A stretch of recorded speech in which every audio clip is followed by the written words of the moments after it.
Hi viewers, ఈ వీడియోలో నేను మీకు పీడిఎఫ్ ఫైల్ ను ల్యాప్టాప్ లో గానీ పీసీలో గానీ ఎలా ఎడిట్ చేయాలో చూపిస్తాను. ఈ వీడియో అయితే ఎండ్ వరకు చూడండి.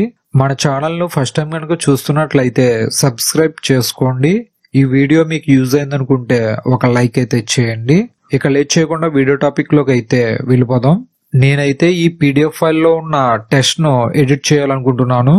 పీడిఎఫ్ ఫార్మాట్ లో ఉన్న ఏ డాక్యుమెంట్ కూడా ఎప్పుడు కూడా డైరెక్ట్ గా ఎడిట్ చేయడానికి అవ్వదు. సో పీడిఎఫ్ ఫైల్ ని ఎడిట్ చేయాలనుకుంటే ఎంఎస్ వర్డ్ లో ఓపెన్ చేసి ఎడిట్ చేసుకోవాలి. సో ఇప్పుడు ఎంఎస్ వర్డ్ ఓపెన్ చేసి పీడిఎఫ్ ఫైల్ ను ఎలా ఎడిట్ చేసి సేవ్ చేసుకోవాలో చూపిస్తాను. ముందుగా మీ ల్యాప్టాప్ లో గానీ పీసీలో గానీ టాస్క్ బార్ లో ఉన్న సెర్చ్ బాక్స్ లో ఎంఎస్ వర్డ్ అని టైప్ చేయండి. ఈ విధంగా ఎంఎస్ వర్డ్ కనిపిస్తుంది. దీనిపై క్లిక్ చేయండి. క్లిక్ చేయగానే ఎంఎస్ వర్డ్ ఓపెన్ అవుతుంది. ఇందులో లెఫ్ట్ సైడ్ లో కనిపిస్తున్న ఓపెన్ పై క్లిక్ చేయండి. ఇందులో బ్రౌజ్ పై క్లిక్ చేయండి. ఈ విధంగా అయితే ఓపెన్ అవుతుంది. ఇందులో మీరు ఎడిట్ చేయాలనుకున్న పీడిఎఫ్ ఫైల్ ఏ లొకేషన్ లో ఉంటే ఆ లొకేషన్ కు వెళ్ళండి. నేను ఎడిట్ చేయాలి అనుకున్న పీడిఎఫ్ ఫైల్ డెస్క్టాప్ మీద ఉంది. సో డెస్క్టాప్ పై క్లిక్ చేస్తున్నాను. క్లిక్ చేయగానే డెస్క్టాప్ మీద ఉన్న డాక్యుమెంట్ ఫైల్స్ అన్ని కూడా కనిపిస్తున్నాయి. ఇందులో రిజ్యూమ్ అని కనిపిస్తున్న పీడిఎఫ్ ఫైల్ ను ఎడిట్ చేయాలనుకుంటున్నాను. సో దీన్ని సెలెక్ట్ చేశాను. సెలెక్ట్ చేసిన తర్వాత డౌన్ లో కనిపిస్తున్న ఓపెన్ పై క్లిక్ చేస్తున్నాను. క్లిక్ చేయగానే పీడిఎఫ్ ఫైల్ ఎంఎస్ వర్డ్ లో ఓపెన్ అయి కనిపిస్తుంది. ఇప్పుడు ఈ పీడిఎఫ్ ఫైల్ ను ఎడిట్ చేద్దాం. ఎడ్యుకేషన్ అని కనిపిస్తున్న ఈ టెక్స్ట్ యొక్క ఫాంట్ స్టైల్ ను చేంజ్ చేయాలి అనుకుంటున్నాను. సో ఎడ్యుకేషన్ అనే టెక్స్ట్ పై క్లిక్ చేస్తున్నాను. క్లిక్ చేస్తే ఎడ్యుకేషన్ అనే టెక్స్ట్ మొత్తం సెలెక్ట్ అయి కనిపిస్తుంది. ఇప్పుడు టాప్ లో ఫాంట్స్ లో ఉన్న డౌన్ యారో ఐకాన్ పై క్లిక్ చేయండి. ఫాంట్స్ అన్ని కూడా ఇక్కడ కనిపిస్తాయి. ఇందులో మీకు నచ్చిన ఫాంట్ ని సెలెక్ట్ చేసుకోవచ్చు. ఫాంట్ ని సెలెక్ట్ చేయగానే ఇక్కడ టెక్స్ట్ యొక్క ఫాంట్ స్టైల్ చేంజ్ అవుతుంది. ఈ విధంగా పీడిఎఫ్ లో ఉన్న ఏ టెక్స్ట్ నైనా గానీ దాని యొక్క ఫాంట్ స్టైల్ ను చేంజ్ చేసుకోవచ్చు. ఇప్పుడు టెక్స్ట్ యొక్క సైజ్ చేంజ్ చేయాలి అనుకుంటే మీరు సైజ్ చేంజ్ చేయాలనుకున్న టెక్స్ట్ పై క్లిక్ చేసి ఆ టెక్స్ట్ ను సెలెక్ట్ చేయండి. తరువాత టాప్ లో ఫాంట్స్ పక్కన ఫాంట్ సైజ్ ఉంటుంది. దానిలో ఉన్న డౌన్ యారో ఐకాన్ పై క్లిక్ చేయండి. ఫాంట్ సైజెస్ అన్ని కూడా ఇక్కడ కనిపిస్తాయి. ఇందులో టెక్స్ట్ మీకు ఏ సైజులో కావాలి అనిపిస్తే ఆ సైజును సెలెక్ట్ చేసుకోవాలి. నేనైతే 28 సైజును సెలెక్ట్ చేశాను.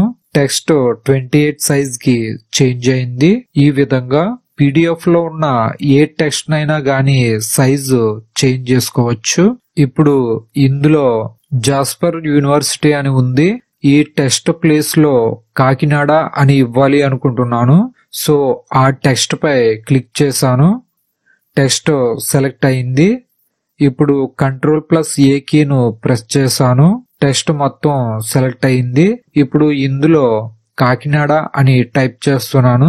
ఈ విధంగా ఈ పీడిఎఫ్ డాక్యుమెంట్ లో ఉన్న టెక్స్ట్ ను డిలీట్ చేసి మనం ఇవ్వాలి అనుకున్న టెక్స్ట్ ను టైప్ చేసుకోవచ్చు.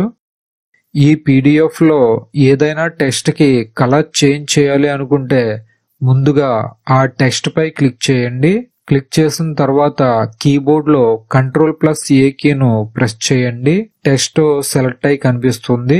ఇప్పుడు టాప్ లో ఫాంట్ కలర్ అని ఈ విధంగా కనిపిస్తుంది. ఇందులో ఉన్న డౌన్ యారో ఐకాన్ పై క్లిక్ చేయండి. ఇందులో థీమ్ కలర్స్, స్టాండర్డ్ కలర్స్ అని కనిపిస్తాయి. ఇందులో మీకు ఏ కలర్ కావాలి అనుకుంటే ఆ కలర్ ను సెలెక్ట్ చేయండి. సెలెక్ట్ చేయగానే టెక్స్ట్ యొక్క కలర్ చేంజ్ అవుతుంది. ఈ విధంగా పీడిఎఫ్ ఫైల్ లో ఉన్న టెక్స్ట్ యొక్క కలర్ ని చేంజ్ చేసుకోవచ్చు. ఒకవేళ మీరు ఏదైనా టెక్స్ట్ ను బోల్డ్ లోకి చేంజ్ చేయాలనుకుంటే ఆ టెక్స్ట్ ను సెలెక్ట్ చేయండి. సెలెక్ట్ చేసిన తర్వాత ఫాంట్ సెలెక్షన్ కి డౌన్ లో బి అని కనిపిస్తుంది. దానిపై క్లిక్ చేయండి. మనం సెలెక్ట్ చేసిన ఫాంట్ బోల్డ్ లోకి చేంజ్ అవుతుంది. ఈ విధంగా టెక్స్ట్ ను బోల్డ్ లోకి చేంజ్ చేసుకోవచ్చు. పీడిఎఫ్ లో మీరు చేంజ్ చేయాలనుకున్నవన్నీ కూడా చేంజ్ చేసిన తర్వాత టాప్ లో రైట్ కార్నర్ లో కనిపిస్తున్న ఫైల్ పై క్లిక్ చేయండి. ఇందులో ఎక్స్పోర్ట్ అని కనిపిస్తుంది, దానిపై క్లిక్ చేయండి. ఇందులో క్రియేట్ పీడిఎఫ్ అని కనిపిస్తుంది, దానిపై క్లిక్ చేయండి. ఇప్పుడు మీరు ఎడిట్ చేసిన ఈ పీడిఎఫ్ ఫైల్ ఏ లొకేషన్ లో సేవ్ చేయాలనుకుంటున్నారో ఆ లొకేషన్ ని సెలెక్ట్ చేయండి. నేనైతే డెస్క్టాప్ మీద సేవ్ చేయాలనుకుంటున్నాను, సో డెస్క్టాప్ ని సెలెక్ట్ చేశాను. ఫైల్ నేమ్ లో రిజ్యూమ్ అని కనిపిస్తుంది. ఆల్రెడీ అదే నేమ్ తో ఉన్న పీడిఎఫ్ ఫైల్ ని ఎడిట్ చేసాం కాబట్టి పక్కన ఏదో ఒక టెక్స్ట్ ను యాడ్ చేసుకోవాలి. నేనైతే 2025 అని టెక్స్ట్ ను యాడ్ చేశాను. సేవ్ యాజ్ టైప్ లో పీడిఎఫ్ సెలక్షన్ లో ఉండాలి. ఇప్పుడు లెఫ్ట్ కార్నర్ లో ఉన్న పబ్లిష్ పై క్లిక్ చేయండి. క్లిక్ చేయగానే ఎడిట్ చేసిన పీడిఎఫ్ ఫైల్ పీడిఎఫ్ ఫార్మాట్ లో డెస్క్టాప్ మీద సేవ్ అవుతుంది. ఇప్పుడు ఎంఎస్ వర్డ్ ని క్లోజ్ చేస్తున్నాను. మనం ఎడిట్ చేసి సేవ్ చేసిన పీడిఎఫ్ ఫైల్ డెస్క్టాప్ మీద రిజ్యూమ్ 2025 అని కనిపిస్తుంది. దీన్ని ఓపెన్ చేస్తున్నాను. మనం ఎడిట్ చేసిన టెక్స్ట్ అంతా కూడా ఇక్కడ కనిపిస్తుంది. ఈ విధంగా ల్యాప్టాప్ లో గానీ పీసీలో గానీ ఎంఎస్ వర్డ్ ని యూజ్ చేసి పీడిఎఫ్ డాక్యుమెంట్ ఫైల్ ని ఎడిట్ చేసుకోవచ్చు. ఈ వీడియో కనుక మీకు యూజ్ అయిందనుకుంటే లైక్ చేయండి, కామెంట్ చేయండి, షేర్ చేయండి. మన ఛానల్లో ల్యాప్టాప్ కి సంబంధించిన బేసిక్ ట్యుటోరియల్ వీడియోస్ అన్ని ఉంటాయి. వాటి యొక్క లింక్స్ పైన కార్డ్స్ లోను మరియు ఈ వీడియో చివరిలో ఎండ్ స్క్రీన్స్ లోను ఇస్తాను. ఇంట్రెస్ట్ ఉన్న వాళ్ళు ఆ లింక్స్ ఓపెన్ చేసి చూడవచ్చు. ఈ వీడియోలో మీకు ఏమైనా డౌట్స్ ఉంటే కామెంట్ సెక్షన్ లో కామెంట్ చేయండి, లేదంటే శివ ట్యుటోరియల్స్ అనే ఇన్స్టాగ్రామ్ అకౌంట్ లో మెసేజ్ చేయండి. Thanks for watching. Please subscribe my channel.